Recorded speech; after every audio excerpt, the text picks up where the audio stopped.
The broadcast is now starting. All attendees are in listen-only mode. Welcome, everyone. My name is Tracy Fitzpatrick, and I'll be your moderator today. Thank you so much for joining us here at Starter Learning, a market leader in providing leadership and talent development solutions. We provide talent development solutions through our blended training approach, which is a mix of e-learning, classroom trainings, and live interactive sessions coming from industry experts such as CXOs from Fortune 1000 companies, Ivy League professors, and best-selling authors. We are very excited to host today's webinar, Delivering Growth Through Diversity in the Workplace. And presenting today's topic is Vincent Supa. Vincent is a global HR executive with business literacy in finance, strategy, and technology, transforming the HR profession one manager at a time. He has operational experience in high-tech, telecom, healthcare, nonprofit, and government sectors. He's a change agent with track records of repositioning HR from cost to profit center. Efficiency expert, SPHR certified, graduate professor, and former founding SHRM chapter president.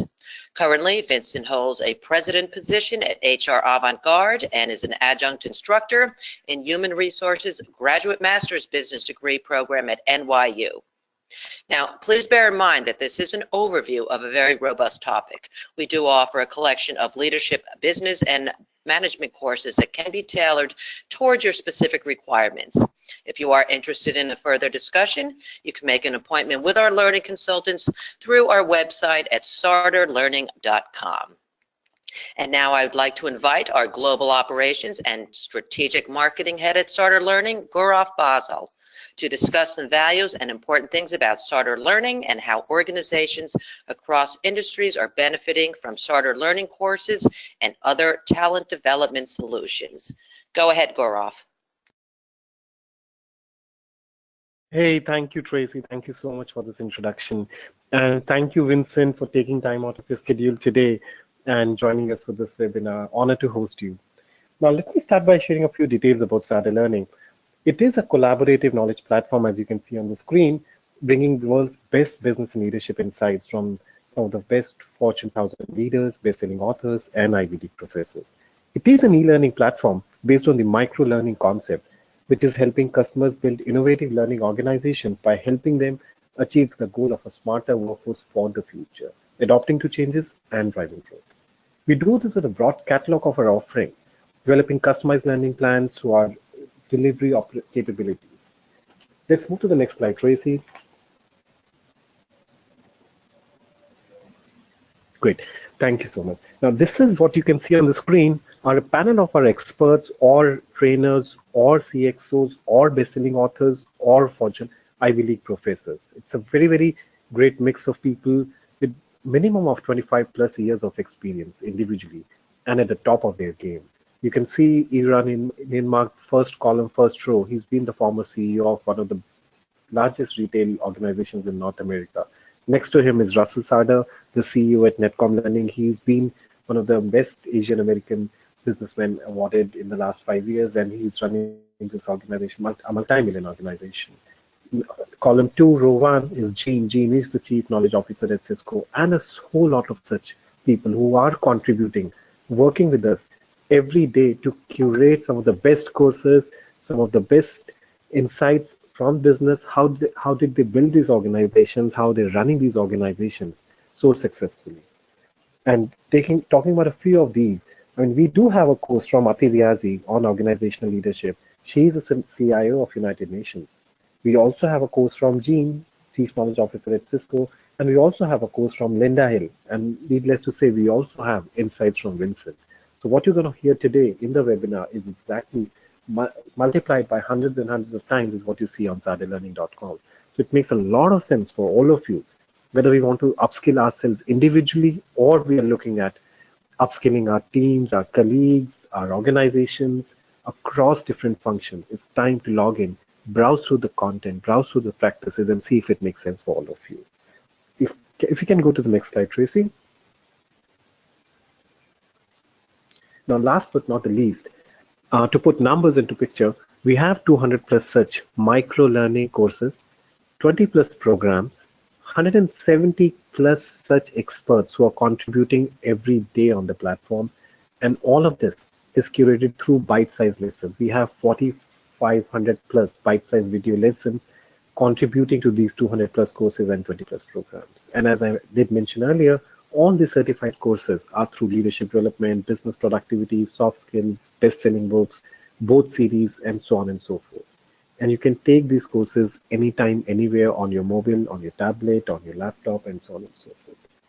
So it's a great platform. Go ahead, browse the platform, test it for yourself. If you like it, feel free to reach out to us. You can directly reach out to me or my team or any one of us.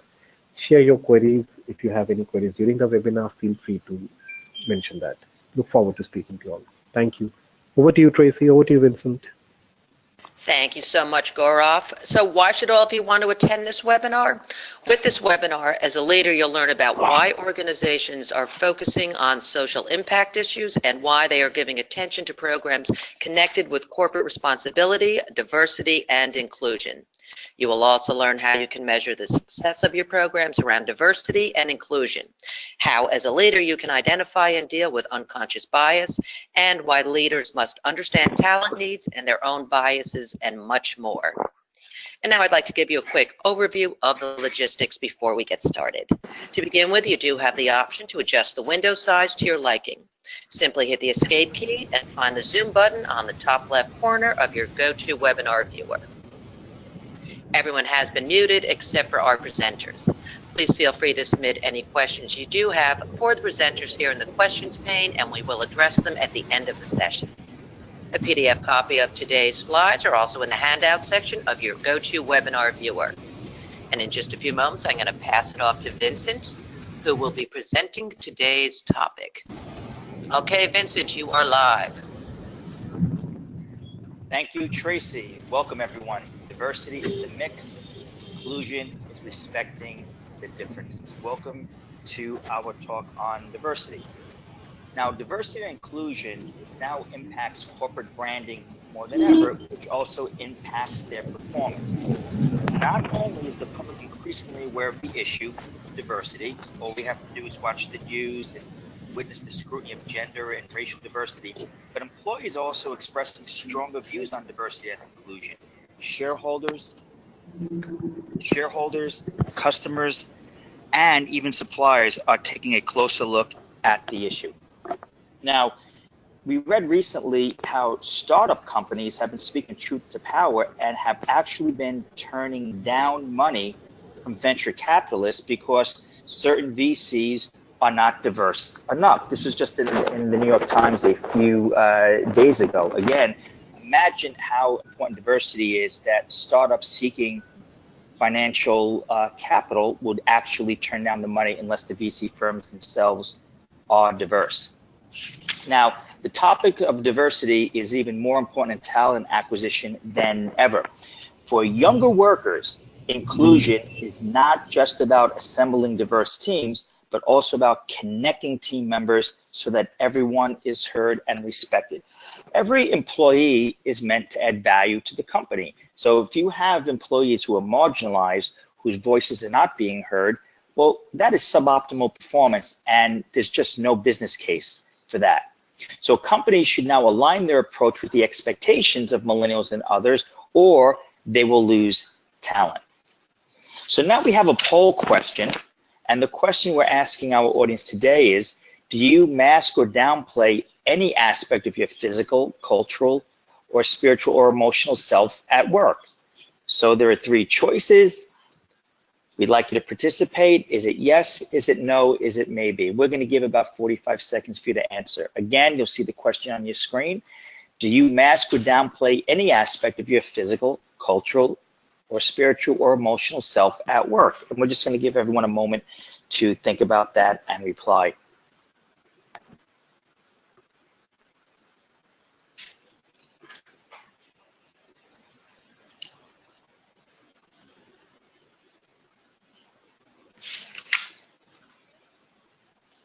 Now, what is driving the rise in concern? Certainly voices that used to be marginalized are now finding a space in the marketplace of ideas.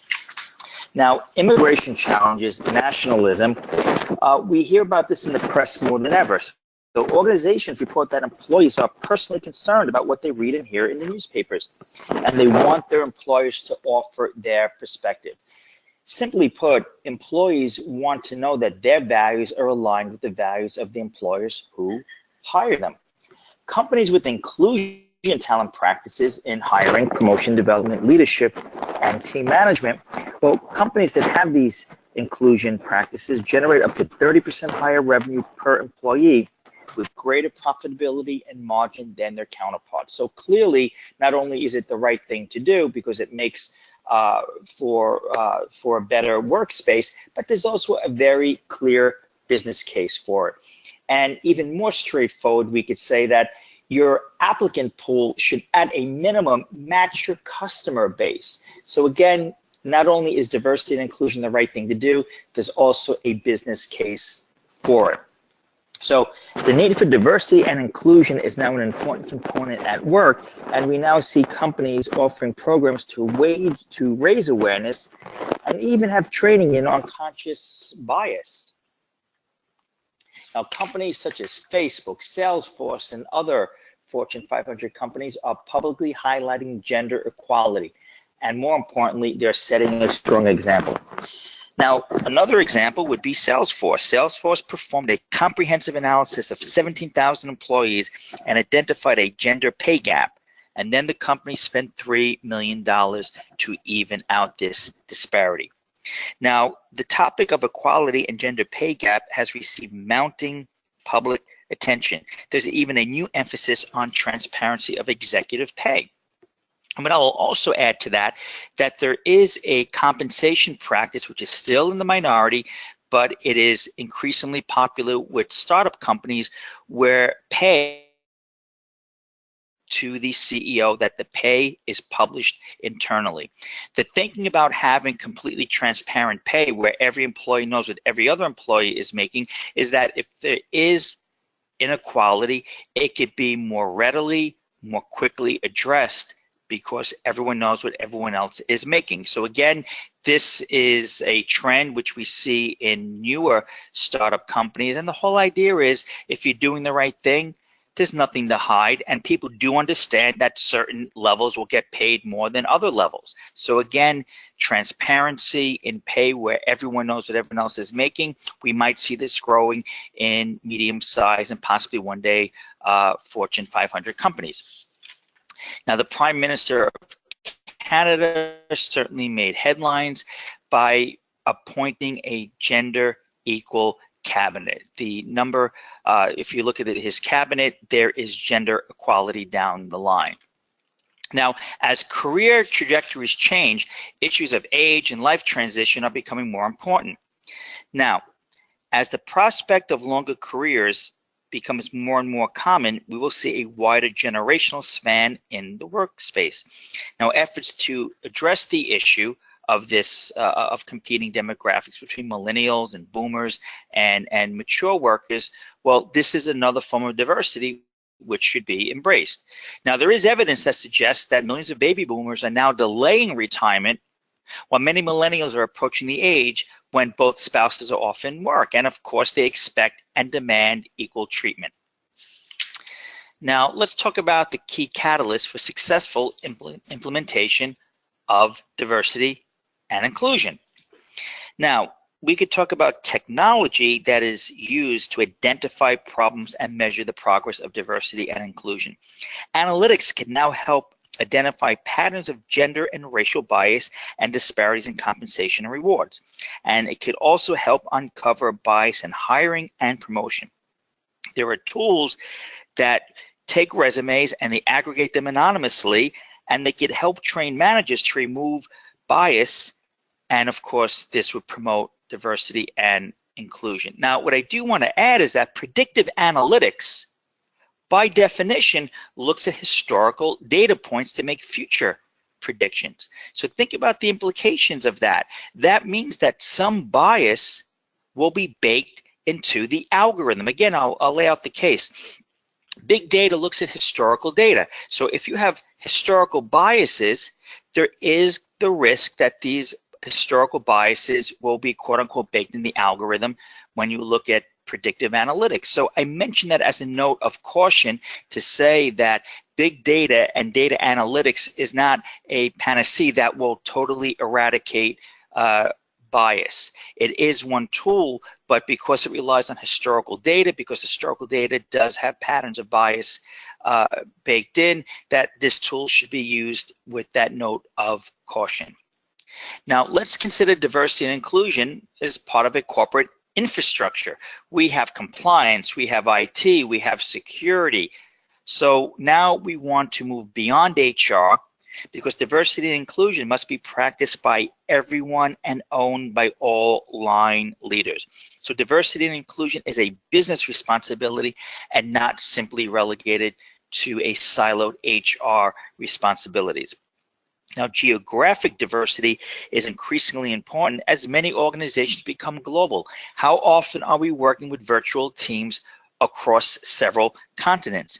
So the specific challenges for diversity and inclusion will likely vary from region to region and employees to employee, because we will have different interests, different concerns as we move to different parts of the world. But again, because most value now is created horizontally, because the old command and control structure of vertical hierarchical organizations is now ceding to more flat organizations where values created horizontally, well, we find teams working more and more across the enterprise. So again, we want to be mindful that we have diversity in many different areas, and now we're talking about diversity in organizations in different regions of the world.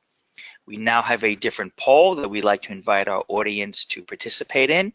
And here's the question you see on your screen. Have you created an environment to support diversity?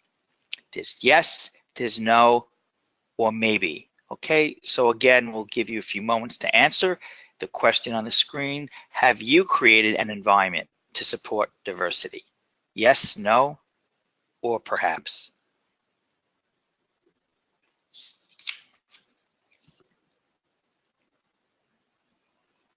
Now, let's look at some successful examples of corporations that could indeed answer yes to that last poll. Let's look at P&G. P&G, for the last 7 years, they have spent several $1 billion to support supply diversity programs. Now think about that, because when you're a company, you occupy one spot along a much broader supply chain, which extends beyond your own enterprise.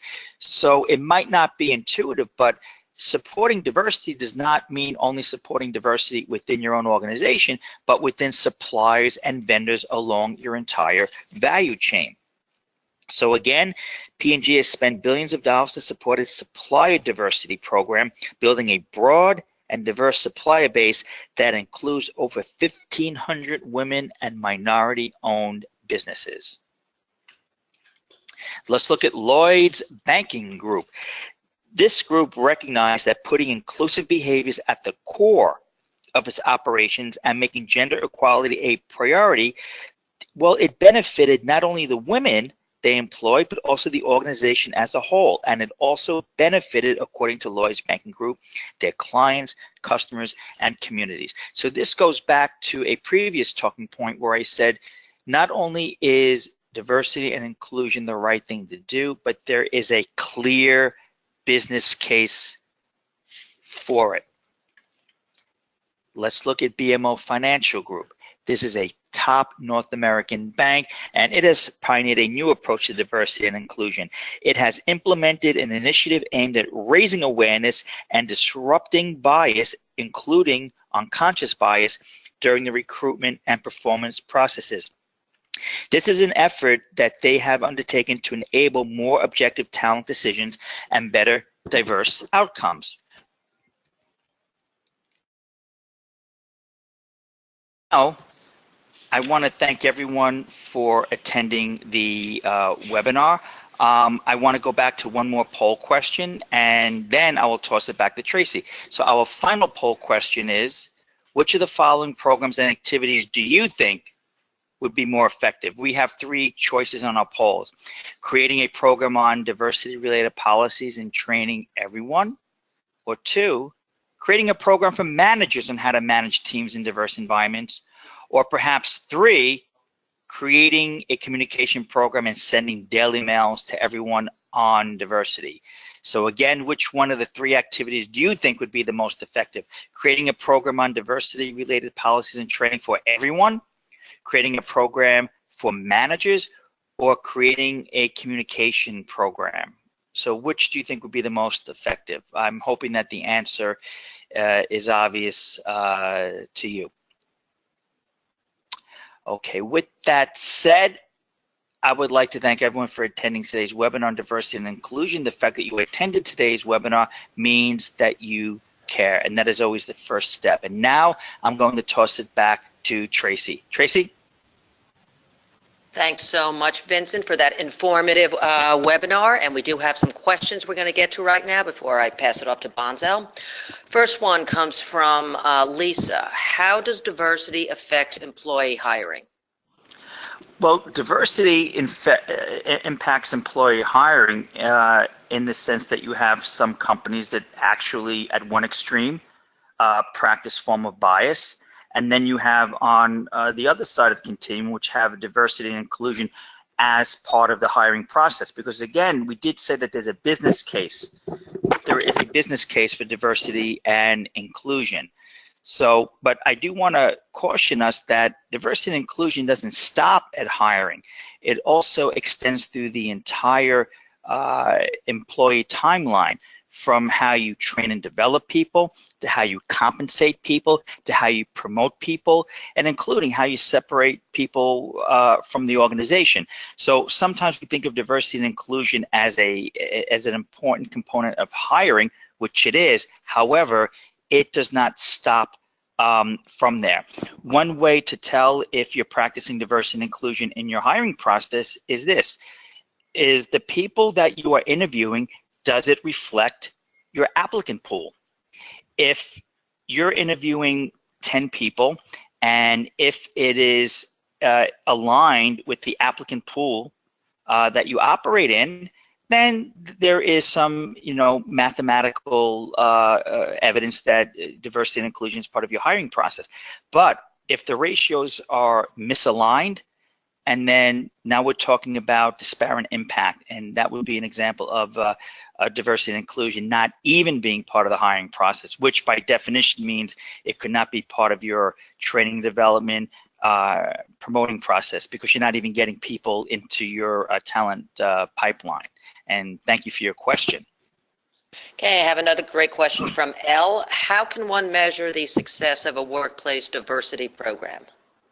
Well, if we look at the EEOC has the 80% rule. Okay, that's the government organization that oversees this aspect of corporate life. And the 80% rule says that at a minimum, remember, not as a maximum, but at a minimum, your employee of your applicant pool. So for example, if your applicant pool has of one demographic, then the people that actually work for your organization at a minimum should at least comprise 80%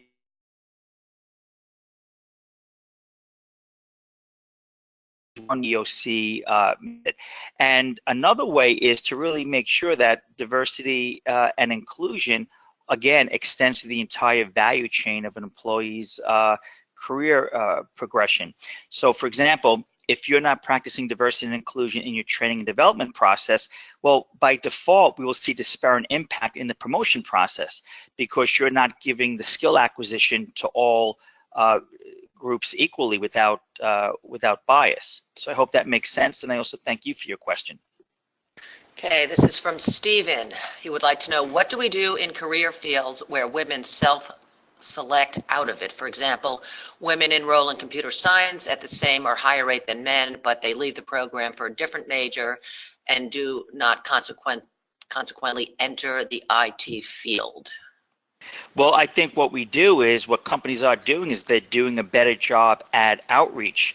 What happens is there are leaders in IT who are women, and they are not the majority. But to the extent that these women could be seen as role models, because remember, we tend to emulate behaviors of the people that we pick as our mentors. So even if women are self-selecting out, that means that perhaps companies are not doing enough to create an environment where they would not want to self-select out. And so one way to address that is to address that issue and say, what type of environment would we have to create to make women less likely to want to self-select out? And one way is to really promote the women who have already achieved in that field and have them continue to serve as role models to really inspire other women really as young as grade school, right? Because that's when our ideas are first, molding for the first time. So imagine a female IT leader going to a grade school and really inspiring younger people. That will be an impression that will last a lifetime, and that is one form of outreach that companies are doing. But again, in conclusion, if women are self-selecting out, let's address the reason why and change the environment. And I thank you for your question as well. Okay, we're going to take one more from Heba, and then I'm going to pass it up to Gaurav, and we'll circle back to more questions. But for now, he would like to know, what tools can you use to measure D&I? Okay, please tell me what you mean by D&I. I do not want to be presumptuous, and also let our audience know. Do you mean D and I, diversity and inclusion, or DNI? No, D and I, diversity and inclusion. Oh, diversity and inclusion. Can you repeat the question, Tracy? What tools can you use to measure D and I? Well, what they're using is big data is really the prime tool that people are using to try to discover patterns in bias and unconscious bias. But I do say, with a note of caution, that big data looks at historical trends, and so past biases are baked into the algorithm. So the algorithm has to address that. But in order to uncover unconscious bias, we have to discover patterns. And if you look at algorithms consuming big data, including digital exhaust, well, that's the best way to discover patterns in any complex organization and any complex system. So unconscious bias should reveal itself as patterns. In a more straightforward way, again, refer back to the EEOC. The EEOC has a very specific mathematical definition of when companies are specifically not practicing diversity and inclusion. It's the 80% rule, where your employee population should match at least 80% of your applicant pool. What is that applicant pool? Well, you could look that up on government databases and U.S. Census if we're talking within the United States. So in conclusion, in a very straightforward way, you look at the EEOC mathematical definition of bias, but with a little bit more nuance, especially in trying to uncover unconscious bias, the number one tool people are using is data analytics and big data. But we also say approach that with caution, because big data does rely on historical data trends, so we do want to make adjustments to make sure that we are not reincorporating historical biases into the very algorithm that's meant to address the biases. And I thank you for your question too. And we do have a lot more questions, which we will get to in just a few moments, but for now I'm going to pass this over to Gaurav Bansal to share details of an exclusive offer from Starter Learning for all of our attendees that are online here with us today. Gaurav, go ahead. Hey, thank you, Tracy. Thank you. So all of you, thank you so much for attending the webinar today and sharing such brilliant questions with us. Just a special offer for all of you who are present in the webinar right now with us. There's a flat 35% off for individual subscriptions on the Starter Learning annual library. That means flat 35% off on USD $599, and you will be able to access hundreds of courses, unlimited courses from Vincent and many such leaders for the entire 1 year. And there are more goodies to offer. So hurry up. The offer is only valid for the next 7 days. Hurry up. Your coupon code is already there in the chat window. Copy the code, go on to the platform, get your offer now. Thank you, Tracy. Over to you. And thank you, Gaurav. And right now we are going to launch a quick poll to find out how many people might be interested in learning more about Starter Learning, talent development solutions for your organizations. You can simply go to starterlearning.com to register. And as promised, we are going to circle back to a lot more questions for Vincent. Okay, next we have From Sam, can you share any tools or samples of tools similar to what BMO Financial Group put into practice in their recruitment process? I cannot, thank you for your question, Sam. I cannot answer that question with specificity in terms of what tools that they use. So I never want to pretend to know more than I know, but I do imagine with some more research, not only on your part, but on my part as well, I should be able to uncover that. I would imagine, again, that data analytics seems to be the tool to discover pattern recognition in any complex system, and that has to be one of the first steps, but I cannot speak to the specificity of the type of algorithms and tools that they use, so I apologize.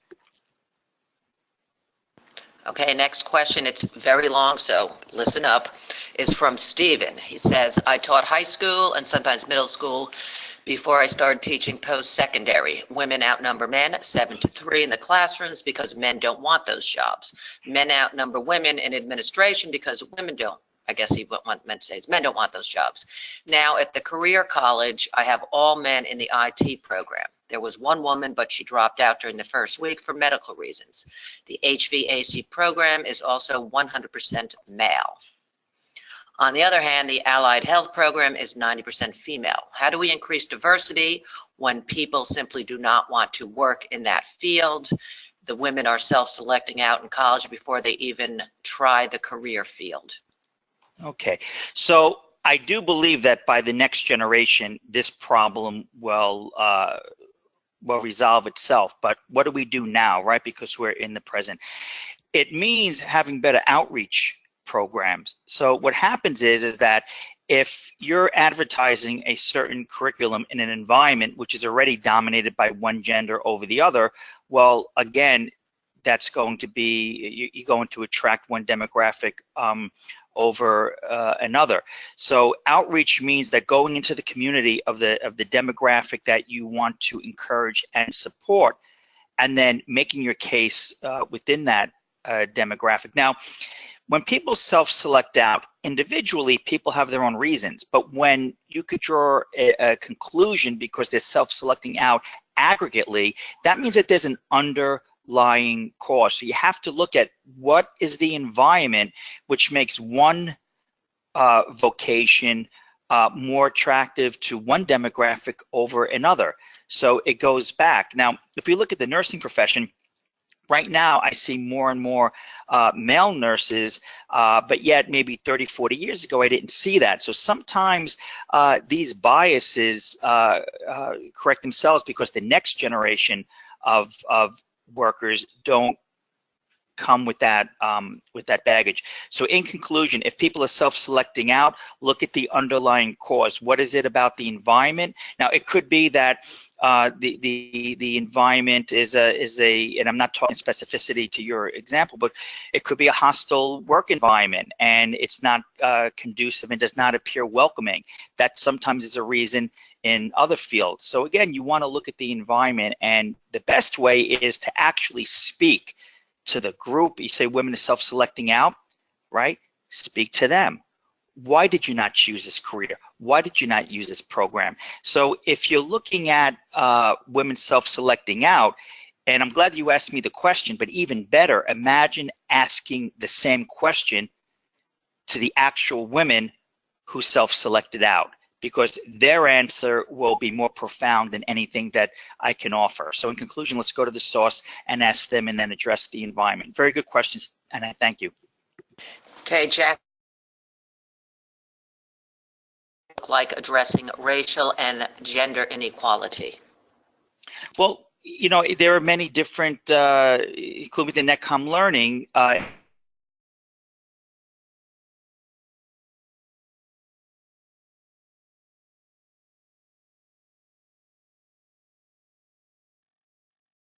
empathy curves and giving people greater understandings into the lives of other people.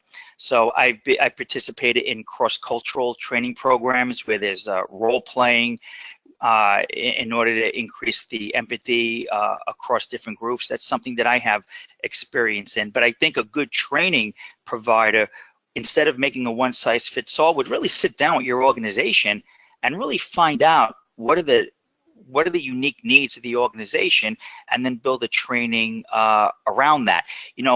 Part of bias is thinking that one solution should fit everyone, right? So we don't want to make the same mistake and say that there should only be one type of training and development across a broad spectrum of regions and groups. So I do think that it would address the specific needs of the organization, because not every organization has the same exact issues across other organizations. But again, from personal experience, sometimes they do involve different types of role playing, where you create a safe environment where people could really learn about the lives of other people. Because I've worked and lived in many different parts of the world. At the end of the day, I find that we have so much more in common, than people might realize. And once you get to that commonality, we all want good lives for our children. We all want safety. We all want security. We all want to self-actualize. When you look at how much we have in common, a lot of training and development really addresses that commonality, and it becomes just a little bit more harder to have poor practices when you see how much in common you do have with people across the spectrum of the human race and the human conditions. But I thank you for your question. Okay, next is a comment and some thoughts from Amanda regarding self-selecting Adam and how her kind of group is handling it down in Texas. She says, agreed with the outreach program initiatives. More likely than not, there are community organizations that have the demographic that you're hoping to include in hiring. For example, I'm in Houston in the tech industry, and there are meetup groups of women in tech, and some employers use these meetups for recruiting. What are your thoughts on that, Vincent? Well, Amanda, you and I are kindred. I agree with you.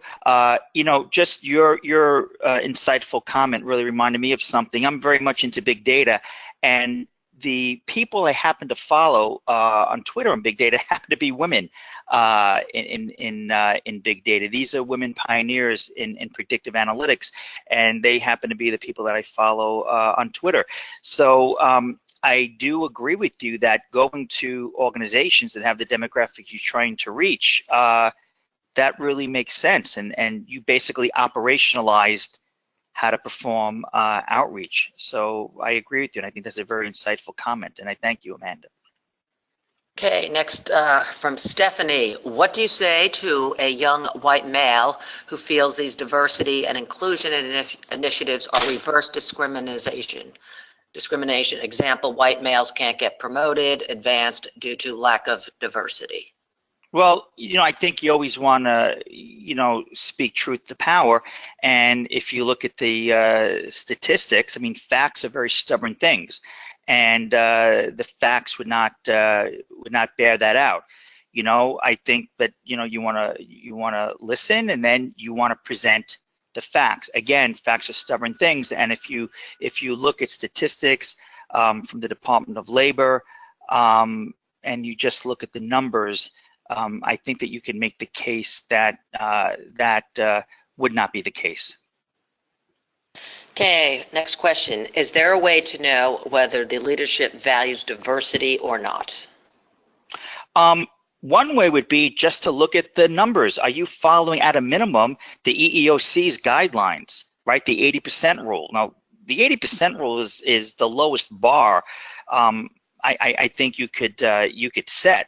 So if you look at the people in the organization, are the people in that organization representative of the applicant pool that you're in?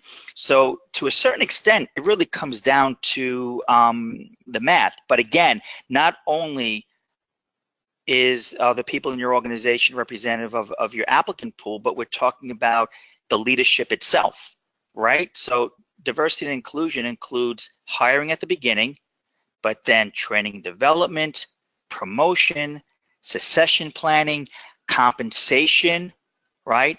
And then executive leadership. So the quickest way to see if they embrace that is to look at the leadership themselves. Does the demographic of the leadership reflect the community that they serve? And then you would go down the line and look at, the next next level of management, the next level of management, and then the next level of management. So in conclusion, just look at the leadership themselves. Is that group of leaders like the Canadian cabinet that we showed on a previous slide? Does the leadership itself manifest and exhibit diversity? Good question. Thank you. Okay, Lisa would like to know, what kind of challenges does a supervisor face with a diverse workforce? Well, Lisa, one challenge would be is making sure that all voices are being heard. There are so many subtle forms of unconscious bias. So the biggest challenge, Lisa, would be unconscious bias. Now, some people have said to me, well, I don't have unconscious bias. And then I have to remind them, well, the meaning of the word unconscious by its very nature means that you're not conscious of the bias. So the reason why unconscious bias is the biggest challenge is because it's the one bias that by definition we are not aware of, right? So even a woke person could be aware of the conscious bias and address those issues, but being able to overcome unconscious bias, which you have different training programs which address that, would be the biggest challenge. And on a more fundamental level, yes, your staff might be diverse, but are any of the voices being marginalized? You know, for example, there are so many subtle ways where diversity is being squelched. And you know, when you're at a meeting, is everyone contributing to the meeting? Now you might say, well, certain people aren't contributing, but like the self-selection example where certain women self-select out of industries, we might say, well, not everyone is speaking during my meetings because certain people don't raise their hand.